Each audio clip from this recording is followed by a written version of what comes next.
आपका टॉपिक आता है wave equation and it's solution. कौन सी वेव का इक्वेशन निकालने वाले हो? प्रोग्रेसिव वेव का इक्वेशन निकालोगे। इक्वेशन निकालोगे मतलब आपकी अगर कोई भी वेव ट्रैवल कर रही है एक मीडियम में, उसको मैथमेटिकली रिप्रेजेंट करना चाहो तो कैसे रिप्रेजेंट करोगे? सबसे पहले तो आप एक वेव ड्रॉ कर लो। देखो, अगर आप डायग्राम ड्रॉ करके डेरिवेशन स्टार्ट करते हो ना, तो वो इजी हो जाता है लर्न करना। अगर मैं बात करूं आपकी एक वेव की, वो तो ऐसे ऐसे ऐसे ऐसे ऐसे ऐसे चलती जाएगी इन्फिनिटी तक। अब मैं इतनी सारी लंबी वेव ड्रॉ करूं? नहीं कर सकती हूँ। इसलिए हम एक छोटा सा वेव का पार्ट है, उस पे सारा फोर्स वगैरह कंसिडर करके पूरी वेव इक्वेशन के लिए, मतलब पूरी वेव के लिए इक्वेशन निकालेंगे। ठीक है, ये अब वेव जो है आपकी थोड़ी सी जो मैंने ड्रॉ की है, एक एलिमेंट्री सा पार्ट ड्रॉ किया है, इसको याद कैसे रखना है आपको? यहाँ पर कोऑर्डिनेट हो गए, ठीक है, एक्स और वाई। एक आपने कंसीडर करना है डिस्टेंस x, सपोज यहाँ पे कर लिया। एक आपने कंसीडर करना है distance x plus dx। x plus dx मतलब थोड़ा सा डिस्टेंस उससे और आगे, सपोज यहाँ पर। ठीक है, इसको थोड़ा सा बढ़ा लेते हैं। अब सबसे पहले तो जब आप इस स्ट्रिंग को स्ट्रेच करोगे तो एक फोर्स काम करेगा इसके ऊपर, जो कि इसको वापस इसकी ओरिजिनल पोजीशन पर लाने की कोशिश करेगा। उस फोर्स को टेंशन फोर्स बोलते हैं, और वो टेंशन फोर्स इस डायरेक्शन में वर्क करेगा। सबसे पहले डिस्टेंस x की बात कर रहे हैं। डिस्टेंस x के लिए वो टेंशन फोर्स इधर को वर्क करेगा। ठीक है, इस टेंशन फोर्स को जो डिस्टेंस x पर लग रहा है, इसको इसके रेक्टेंगुलर कंपोनेंट्स में डिवाइड करते हैं, तो वो ये आपका एंगल थीटा एंगल की डायरेक्शन में ही आपको t cos थीटा और दूसरी साइड t sin थीटा। ठीक है, अब एक तो हो गया डिस्टेंस x पर, दूसरा आपको कंसीडर करना है डिस्टेंस x प्लस dx पर। इसमें आपको जो टेंशन फोर्स है ना, वो ऐसे लगेगा, ऐसे। ठीक है, और इस टेंशन फोर्स को इसके रेक्टेंगुलर कंपोनेंट्स में अगर डिवाइड करोगे, यहाँ पर आपका एंगल जो थीटा प्लस डी थीटा आ जाएगा। देखो, अगर आपने डिस्टेंस x लिया, डिस्टेंस x पर आपका एंगल थीटा है, तो थोड़ा सा डिस्टेंस आगे जाओगे तो आपका एंगल भी बढ़ेगा डिस्टेंस के साथ, तो एंगल आपका थीटा प्लस डी थीटा हो जाएगा। ठीक है, इसको इसके कंपोनेंट्स में तोड़ोगे तो इस साइड क्या आएगा? थीटा वाली साइड क्या आएगा? t cos थीटा आएगा? नहीं, अब थीटा प्लस डी थीटा आएगा। एंगल देखो ना क्या है, और इधर क्या आएगा? t sin theta plus d theta. समझ आ गए? अब अगर ओवरव्यू देना चाहो तो दे दोगे ना कि सिंपल पहले डिस्टेंस x पर आपको कंसीडर करना है टेंशन फोर्स जो इस डायरेक्शन में है, उसको उसके कंपोनेंट्स में ब्रेक कर लिया। फिर डिस्टेंस x प्लस dx में एक टेंशन फोर्स जो है इधर को जा रहा है, उसको उसके कंपोनेंट्स में ब्रेक कर लिया। That's it. ये आपका डायग्राम यहाँ पे कंप्लीट हो जाता है। अब हम डेरिवेशन स्टार्ट करते हैं। डेरिवेशन स्टार्ट करने से पहले मैं आपको एक चीज बताना चाहती हूँ कि इस डायग्राम को देखकर ना आप ये अज्यूम करो कि इस एलिमेंट्री पार्ट पर आपका फोर्स लग रहा है F फोर्स लग रहा है। फोर्स आपका दो तरह का लग रहा है। एक फोर्स आपका x डायरेक्शन में वर्क कर रहा है और एक फोर्स आपका y डायरेक्शन में वर्क कर रहा है। वो मैटर नहीं करता है कि वो पॉजिटिव x एक्सिस की तरफ है या नेगेटिव x एक्सिस की तरफ है, या पॉजिटिव y एक्सिस है या नेगेटिव y एक्सिस है। सिंपल x की तरफ और y की तरफ आपके दो फोर्सेस लग रहे हैं। अगर हम दोनों को लिखना चाहें तो कैसे लिख सकते हैं? टोटल फोर्स आपका F हो गया। अगर हम Fx की बात करें, Fx आपका वो फोर्स है जो कि x डायरेक्शन में लग रहा है। तो इस डायग्राम को देख के बताओ, x डायरेक्शन में कौन से फोर्सेस लग रहे हैं आपको? ये लग रहा है क्या x डायरेक्शन में? t cos theta plus d theta. Is it in your x direction? या और कोई फोर्स ये लग रहा है t cos थीटा? कहोगे इधर को जा रहा है ये, तो क्या हुआ? है तो x एक्सिस ना, चाहे नेगेटिव साइड हो चाहे पॉजिटिव साइड हो, डायरेक्शन तो x एक्सिस है ना। तो ये दोनों आपके फोर्सेस x डायरेक्शन की तरफ वर्क कर रहे हैं। दूसरी बात, ये दोनों एक दूसरे के ऑपोजिट हैं। ऑपोजिट में आपको साइन जो है नेगेटिव लेना है। ठीक है, ऑपोजिट में आप दोनों को सब्ट्रैक्ट करते हो ना। आपने वो जो सारे वेक्टर एडिशन वगैरह सारा कुछ पढ़ा है, उसमें आपने पढ़ा होगा कि दोनों अगर ऑपोजिट साइड होते हैं तो नेगेटिव उन्हें माइनस करते हैं, सब्ट्रैक्ट करते हैं। तो यहाँ पर आप सब्ट्रैक्ट करो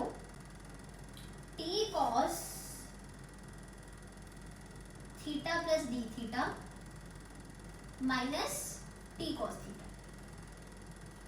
ये आपका टोटल फोर्स है जो कि एक्स डायरेक्शन में लग रहा है। अब हम देखेंगे वाई डायरेक्शन में। वाई डायरेक्शन में जरा देख के बताओ डायग्राम की तरफ, कौन सा फोर्स लग रहा है आपको? ये लग रहा है क्या? ऊपर को जा रहा है T sine theta plus d theta. और कोई ये लग रहा है क्या? T sine theta. ये पॉजिटिव वाई एक्सिस है या नेगेटिव वाई एक्सिस है? बट है तो वाई एक्सिस ना, तो इन दोनों को कंसिडर करो आप, जो फोर्स वाई डायरेक्शन में लग रहा है। ये भी दोनों ऑपोजिट डायरेक्शन में, तो इनको क्या करोगे? सबट्रैक्ट करोगे ऑब्वियसली। तो इनको सबट्रैक्ट करके लिखें T sine theta plus d theta minus t sine theta. ये आपका टोटल फोर्स जो वाई डायरेक्शन में वर्क कर रहा है और जो एक्स डायरेक्शन में वर्क कर रहा है वो हमने लिख दिया। अब इसमें से जो वाई वाला है, वाई वाला जो आपका फोर्स है, ये रिस्पॉन्सिबल है आपका up and down motion, to execute the up and down motion in the wave. उसके लिए आपका वर्टिकल मोशन के लिए आपका ये वाई डायरेक्शन का फोर्स रिस्पॉन्सिबल है, ठीक है। अब देखो, तो आपका स्ट्रिंग वाई डायरेक्शन में ही जा रहा है, ऐसे ऐसे मूव कर रहे हो, तो हम इसको कंसिडर करेंगे, ये वाई वाले को, force that is in y direction, उसको ही कंसिडर करके हम डेरिवेशन अपनी कंप्लीट करेंगे। आपने पढ़ा होगा फोर्स क्या होता है? मास into acceleration. Force is mass into acceleration. Acceleration को कैसे लिखते हो? ये रफ वर्क है आपका, लिखना मत, चाहे मैं बताऊंगी कहां से लिखना है। Force is equal to mass into acceleration. Acceleration को कैसे लिखते हो? D square y over d t square. मतलब d y by d t क्या होता है? D y by d t आपका होता है वेलोसिटी। वेलोसिटी का भी डिफरेंशिएशन करोगे तो क्या आता है? एक्सेलरेशन। तो मतलब कि इस वेलोसिटी का डबल डिफरेंशिएशन कर दो तो आपके पास एक्सेलरेशन आ जाता है, ठीक है। अब इसी चीज को यूज करके आप अपनी डेरिवेशन को आगे बढ़ाओगे। कैसे? फोर्स मास इनटू एक्सेलरेशन होता है, एक्सेलरेशन आपका d square y over d t square होता है। अब देखो, फोर्स आपने निकाल लिया है, फोर्स आपने निकाल लिया है, फोर्स की जगह सब्स्टिट्यूट कर सकते हैं हम।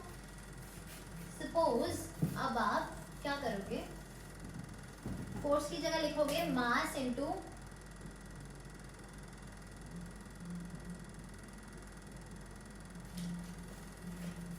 Is equal to t sine theta plus d theta minus t sign.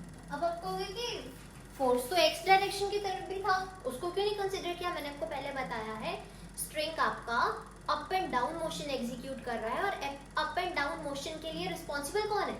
Y direction वाला फोर्स रिस्पॉन्सिबल है, तो एक्स को तो कंसिडर ही नहीं करना हमने, ठीक है, वाई को कंसिडर करेंगे। अब देखो, ये लिख लिया आपने। अब आप यहाँ पे कहोगे कि ये क्या लिख दिया है, ये डेल क्यों लिख दिया यहाँ पे, पार्शियल डिफरेंशिएशन क्यों कर दी?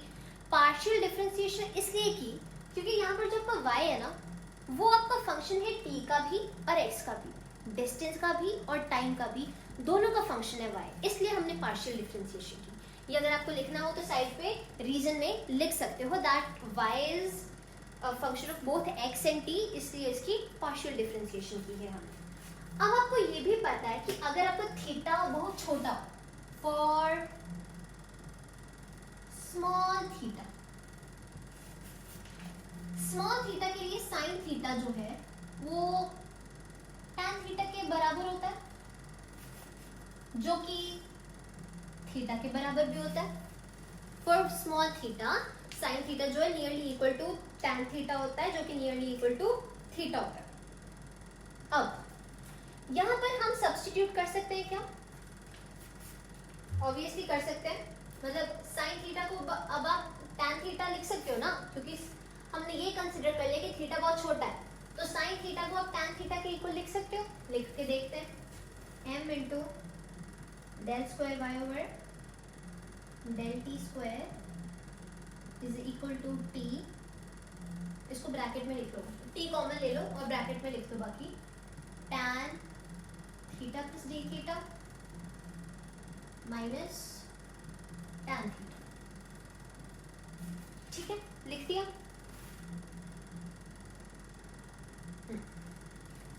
अब देखो,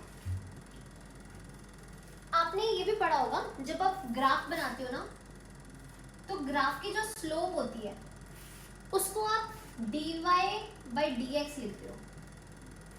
तो उसको dy बाई dx लिखते हो कि या तो इस स्लोप को dy बाई dx या इसको tan थीटा ऐसे लिखते हो, है ना? ऐसे आप स्लोप को रिप्रेजेंट करते हो। तो यहाँ पे tan थीटा को आप dy बाई dx से एक्सचेंज कर सकते हो, रिप्लेस कर सकते हो, है ना? तो चलो इसको रिप्लेस करते हैं। m into del square y over del t square is equal to t del y by del x. अब दोबारा मत पूछना कि इसको पार्शियल डिफरेंशिएशन में क्यों लिखा। इसको इसलिए लिखा क्योंकि y जो है आपका फंक्शन है वो बोथ t एंड x, ये आपका थीटा प्लस डी थीटा के लिए, ये आपका थीटा के लिए, ये जिस मैंने इसलिए लिखा क्योंकि अदरवाइज अगर आप यहाँ पे थीटा प्लस डी थीटा ना लिखो, यहाँ पे थीटा ना लिखो, तो दोनों सेम टर्म्स हो गई, दोनों माइनस हो गई, जीरो बन गया, कुछ भी नहीं आया, ठीक है? इसलिए यहाँ पे मेंशन कर दिया कि ये थीटा प्लस डी थीटा के लिए लिखा है और ये थीटा के लिए लिखा है, ठीक है? Del y by del x, tan theta को रिप्लेस कर दिया हमने क्योंकि वो भी स्लोप ही होती है और ये भी स्लोप ही है। उसके बाद रो आपने सुना कभी? रो होता है आपका मास पर यूनिट लेंथ, मास पर यूनिट लेंथ को रो लिखते हैं। मास पर यूनिट लेंथ इज रो। तो पर लेंथ को अगर आप dx कंसिडर करो, मतलब कोई छोटी सी लेंथ कंसिडर करें, कोई छोटा सा लेंथ या छोटा सा डिस्टेंस है जो, उसको आप dx लिख सकते हो, ठीक है? तो यहां से m क्या आ जाएगा? रो dx आ जाएगा। इस m को यहाँ पर सब्स्टिट्यूट कर सकते हैं, कर दो फिर। Rho dx into del square y over del t square is equal to t, सारा टर्म सेम आ जाएगा आपका।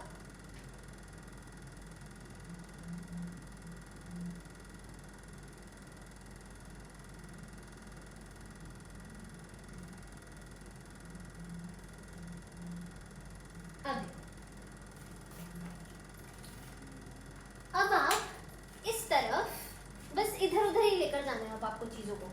ये रो को इस टी के नीचे ले आओ, ये टी क्या है? टेंशन, और रो क्या है? Mass per unit length, that is your mass density, ठीक है?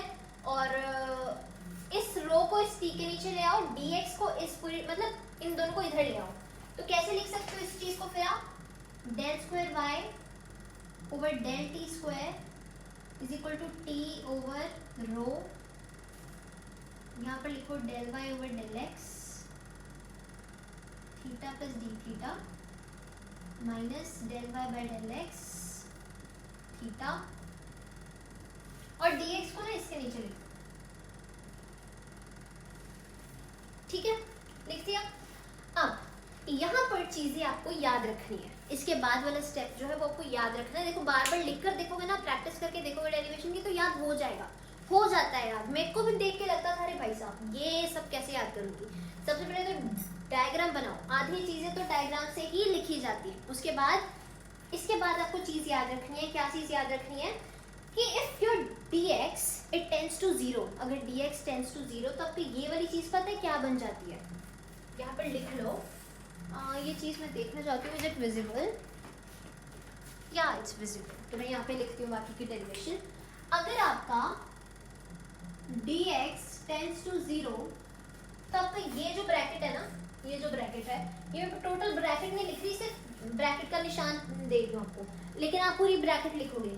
This bracket will be equal to del square y over del x square.